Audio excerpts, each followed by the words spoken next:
You ask Tiger to calculate. This deals with linear inequalities with one unknown. The final result is x smaller than 1. Let's solve it step by step. Group all constants on the right side of the inequality.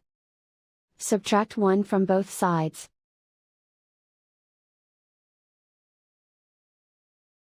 Simplify the arithmetic.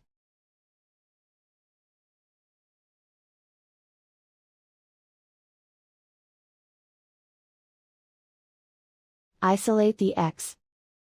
Divide both sides by -5. Whenever you multiply or divide by a negative, reverse the inequality sign.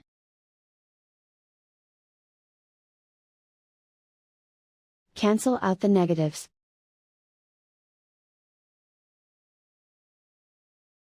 Simplify the fraction.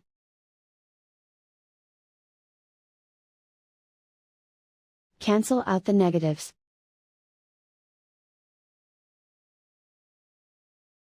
Simplify the fraction.